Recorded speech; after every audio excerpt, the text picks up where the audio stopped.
Under the latest platforms of excellence of World Growth Forum's WGF TV and WGF News, our highly professional editorial and technical teams have brought to you WGF Analysis.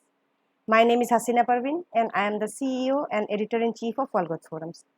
Under WGF Analysis, I would regularly bring to you a distinct angle and perspective on common phenomena and occurrences in global news. Today, I would explain, discuss, and reveal about G7 summits. I would start with the recent G7 Summit 2023.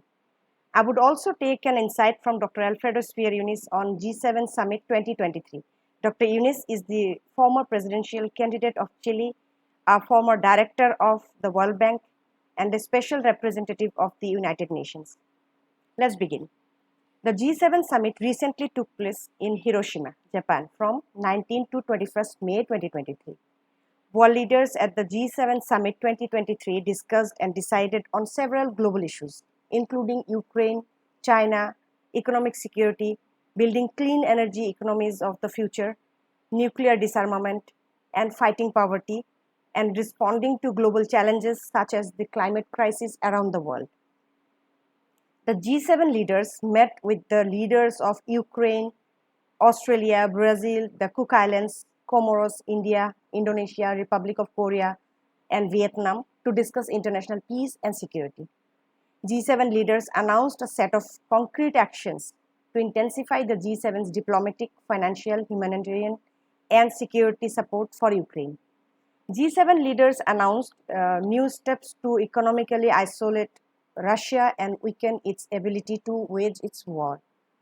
The G7 will push for a level playing field for their workers and companies and seek to address the challenges posed by China's non-market policies and practices and foster resilience to economic coercion. G7 leaders highlighted their concern that serious challenges to debt sustainability are undermining the progress towards the Sustainable Development Goals. G7 leaders committed to work with global partners to restore access to essential health services to better than pre-pandemic levels by the end of 2025, and to strengthen primary health care delivery, including by investing in health workers in order to accelerate progress towards universal health coverage. G7 leaders reaffirmed their continued commitment to address global food insecurity and the need to build more resilient, sustainable, and inclusive food systems. Dr. Alfredo Speier-Yunis is with us to share his insights on the G7 Summit 2023. Hello, Dr. Yunis. Thank you very much for speaking with me. We'll be short and to the point, please. What is the G7 leaders' outlook on nuclear disarmament and how does it impact war and peace in the world? The G7 summit aims at a world without nuclear weapons. Every nation and every citizen of the world should indeed strive for a world without nuclear weapons. War as a mechanism to settle disputes or to achieve peace has failed time and time again. All our children and the children who will come to the planet deserve to live in peace. We must all become ambassadors of peace. This is not only important, but it is an essential step if we are to have a shared future. It is important to state that this is not a new objective within the realm of international cooperation. This must not be an I solution, but a we solution supported by such collective values as cooperation, justice, mutuality, love, compassion, and ethics. Perhaps the real solution will emerge out of a profound analysis of why, until now, this objective has not been possibly fulfilled. A powerful reflection on the causes and conditions of this tragic situation. You have often talked about an ecological civilization. What are your suggestions to G7 for the establishment of an ecological civilization? G7 has a very unique opportunity to establish the foundation of an ecological civilization. This demands to pay attention not only to what the world needs to be without, but to pay attention to what the world needs to be with. In particular, G7 must devote all its effort to create a world with an ecological civilization, a life-sustaining civilization. This includes all forms of life, human beings, sentient beings, and nature, all forms of life with co-equal rights. For an ecological civilization to surge, G7 should strive for a world with a stable climate. Today, statistics show that G7 produced 27% of the total world GDP. The G7 contributes 15% of the global GDP growth, with a population nearly about 800 million people. These contributions are accompanied by 12 million metric tons of CO2. This is nearly 3 times the world average. G7 countries contribute 22% of the world total. To attain an ecological civilization, a life-sustaining civilization, we are to live, for example, in a world with clean oceans. In this case, the Pacific Ocean. This will demand to eliminate immediately plastic pollution and other forms of pollution. My last question, please. G7 summit also discussed the climate crisis around the world. What kind of world do we need, in your opinion, as we work towards saving the environment? We need a world with a remaining natural forest. We need a world with our biodiversity, flora and fauna, which are now being rapidly depleted. We need a world with much lower carbon emissions. We need a world with a stable climate and avoid the potential collapse of our entire civilization. We need a world with a much higher state of collective consciousness to act not only on disarmament, but on the construction of a new collective horizon. Thank you very much. Thank you very much, Dr. Yunus, for sharing profound insights with me and our viewers. Now I will share and reveal some distinct analysis of G7 with all of you. G7 is short for Group of Seven, that is, Group of 7 countries. These countries are Canada, France, Germany, Italy, Japan, the United Kingdom, and the United States. Together, G7 is a forum to coordinate global policy. G7 is powerful because it's a group of advanced democracies which have or can create an impact on the global economic policies and any international issue. It's an informal yet intergovernmental forum. The G7 countries account for over half of global net wealth. However, only 10% of the world's population live in these 7 countries. The G7 was originally G6, then it became G7, then G8, and finally G7, again as Russia's membership was suspended in 2014 over the annexation of Crimea. Many people don't know how exactly G7 or G6 or G8 started. Please allow me to explain. I would like to delve deep into many aspects, mostly historical. If you wish to know more about any of the topics I have covered, please let me know in the comments. So I will share with you a few facts one by one, and then I will connect all these facts to completely understand the origin of G7. Jews celebrate their New Year by the name Rosh Hashanah. Rosh is the Hebrew word for head. Ha is the definite article the of the English language, and Shana means year. Thus, Rosh Hashanah means head of the year. That is the Jewish day of New Year. Rosh Hashanah is observed and celebrated for 2 days. The 10th day of Jewish New Year is celebrated as Yom Kippur. The 10 days of Rosh Hashanah to Yom Kippur have a high religious significance for Jews. These 10 days correspond to the last 10 days of the 40-day period Moses was on Mount Sinai, receiving the second set of tablets. Now, I wouldn't go too much in the religious details. Those I will explain in some other day. For now, I will explain the Arab-Israeli conflict in brief. The Arab-Israeli conflict is an ongoing intercommunal phenomenon since biblical times. This conflict involves political tension, military conflicts, and other disputes. Now, I am not taking sides or proving anyone wrong or right. For my analysis, I would just say that the Arab-Israeli conflict exists as a fact. As a historical fact, the Ottoman Empire, which is also called the Turkish Empire, existed between the 14th and the early 20th centuries, precisely between 1299 to 1922. It controlled much of Southeast Europe, Western Asia, and Northern Africa. During the Ottoman era, tensions between the Zionist movements and the Arab residents of Palestine had started to emerge after the 1880s, when immigration of European Jews to Palestine increased. During the First World War, 1914 to 1918, an Arab uprising took place against the Ottoman rule and the British Empire in Egypt. The Arab drove the Ottoman Turks out of the eastern Mediterranean region of Western Asia. After the First World War, the British and the French formed a joint occupied enemy territory administration in what had been the Ottoman Syria. The Arabs didn't approve of it. However, the British achieved legitimacy by obtaining a mandate from the League of Nations by June 1922. This is called the mandate system of the League of Nations. During the mandate, the area saw successive waves of Jewish immigration and the rise of nationalist movements in both Jewish and Arab communities. Competing interests of the two populations led to the 1936 to 1939 Arab revolt in Palestine and the 1944 to 1948 Jewish insurgency in Mandatory Palestine. By this time, the Second World War had already started and ended from 1939 to 1945. The Second World War ended on 2nd September 1945 in the Pacific Theater with the official signing of surrender documents by Japan.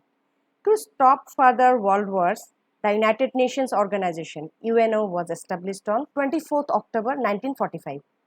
The League of Nations ceased to exist as of 20 April 1946, having handed over all of its assets to the United Nations Organization.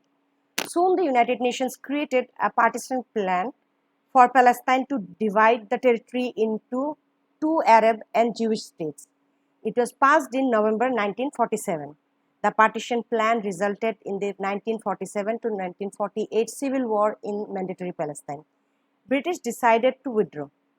The British Mandate of Palestine expired on 14th May 1948 and the State of Israel was established.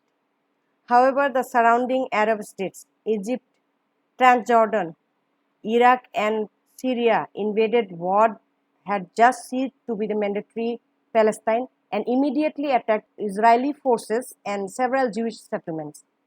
The conflict thus escalated and became the 1948 Arab-Israeli War. Ever since Israel declared independence in 1948, there have been several conflicts and wars between the Arab and the Israelis in the Middle East. Next, in the historical story, the Suez Crisis took place. It is also known as the Second Arab-Israeli War. Egypt nationalized the Suez Canal belonging to French and British investors. It also blocked Israel's southern port of Eilat. Suez Canal is a waterway marking the boundary between Egyptian territory in Africa and the Sinai Peninsula. Consequently, a war broke out, and the Suez Canal was closed for several months between 1956 and 1957. It all started in October 1956 in what is known in Egypt as the tripartite aggression. The United Kingdom and France sought to reverse the nationalization and regain control over the Suez Canal. Under tripartite aggression, Israel Defense Forces troops, the United Kingdom, and France invaded Sinai and occupied much of the peninsula within a few days. In March 1957, Israel withdrew its forces from Sinai, following strong pressure from the United States and the Soviet Union. Thereafter, the United Nations Emergency Force, UNEF, was stationed in Sinai to prevent any further conflict in the Sinai. Next, a six-day war took place after 10 days in 1967. A six-day war is also called the June War, or the 1967 Arab-Israeli War, or the Third Arab-Israeli War. It was fought between Israel and a coalition of Arab states, primarily Egypt, Syria, and Jordan, from 5th to 10th June 1967. On 16th May 1967, Egypt ordered the United Nations Emergency Force, UNEF, out of Sinai and occupied it militarily. Consequently, a 6-day war broke out between Israel and Egypt, and Israel occupied the entire Sinai Peninsula and Gaza Strip from Egypt, the West Bank, including East Jerusalem, from Jordan, which Jordan had controlled since 1949, and the Golan Heights from Syria. The Suez Canal, the east bank of which was now occupied by Israel, was closed. As a result, Egypt closed the Suez Canal for 8 years. It resulted in poor relations between Israel and its Arab neighbors. Egypt launched the War of Attrition, 1967 to 1970, aimed at forcing Israel to withdraw from the Sinai. The war continued in 1970 with no changes in the front line. On 6 October 1973, Egypt commenced Operation Badr to retake the Sinai, while Syria launched a simultaneous operation to retake the Golan Heights, thereby beginning the Yom Kippur War. The Yom Kippur War, also known as the Ramadan War, the October War, the 1973 Arab-Israeli War, or the Fourth Arab-Israeli War, was an armed conflict fought from October 6 to 25, 1973 between Israel and a coalition of Arab states led by Egypt and Syria. The war began on October 6, 1973, when the Arab coalition jointly launched a surprise attack against Israel on the Jewish holiday of Yom Kippur, which had occurred during the 10th of the Islamic holy month of Ramadan in that year. Following the outbreak of hostilities, both the United States and the Soviet Union initiated massive resupply efforts to their respective allies during the war, which led a confrontation between the two nuclear-armed superpowers. In 1978, Egypt and Israel signed a peace treaty in which Israel agreed to withdraw from the entirety of the Sinai Peninsula. Israel subsequently withdrew in several stages, ending in 1982. However, returning to events related to our analysis, the Yom Kippur War had far-reaching consequences. It resulted in the 1973 oil crisis. The 1973 oil crisis, or first oil crisis, began in October 1973, when the members of the Organization of Arab Petroleum Exporting Countries, OAPEC, led by King Faisal of Saudi Arabia, proclaimed an oil embargo. Embargoes are more popularly called economic sanctions in today's time. In 1973, embargo by the Organization of Arab Petroleum Exporting Countries was targeted at nations that had supported Israel during the Yom Kippur War. The initial nations targeted were Canada, Japan, the Netherlands, the United Kingdom, and the United States. Later, it was extended to Portugal, Rhodesia, and South Africa. By the end of the embargo in March 1974, the price of oil had risen nearly 300%, from 3 USD per barrel to nearly 12 USD per barrel globally. US prices were significantly higher. The embargo caused an oil crisis or oil shock, with many short and long-term effects on global policies and the global economy.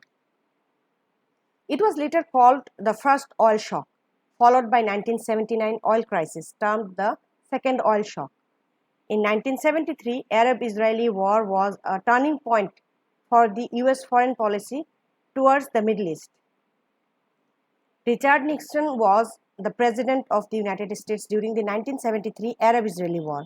Nixon realized that this war could have major strategic consequences for the United States. Consequently, the United States Secretary of the State, Henry Kissinger, launched the shuttle diplomacy, and ultimately the Israeli-Egyptian Peace Treaty of 1979 was signed. As the world economy tried to regain its balance from the first oil shock and subsequent financial crisis, France hosted a 3-day summit in November 1975, inviting the Group of Five plus Italy, forming the Group of Six, or G6. Thus, the heads of state and government of the 6 leading industrial countries met in 1975 for the first time to discuss the global economy. The meeting focused on several major economic issues, including the oil crisis, the collapse of the Bretton Woods system, and the ongoing global recession. They were joined in 1976 by Canada, forming the G7. Direct talks between the G7 and the European communities were held for the first time in London in 1977. After the end of the East-West conflict, the G7 invited Mikhail Gorbachev, the General Secretary of the Communist Party of the Soviet Union, in talks in London in 1997, parallel to the G7 summit. Russia then regularly attended the summit meetings until 2013. In 1998, Russia was formally admitted to the group, making it the G8. At the Birmingham summit, Russia became a member of the group of 8 leading industrial nations. However, following the Russian annexation of Crimea, the G7 nations decided in March 2014 to meet without Russia until further notice. Thus, the G7 was born as a result of the huge economic problems facing the world in the 1970s. This is all for now. I hope I was able to enhance your knowledge and clarify several concepts while sharing my analysis on G7. For feedback and future topics I should cover, please let me know in the comments. Bye for now.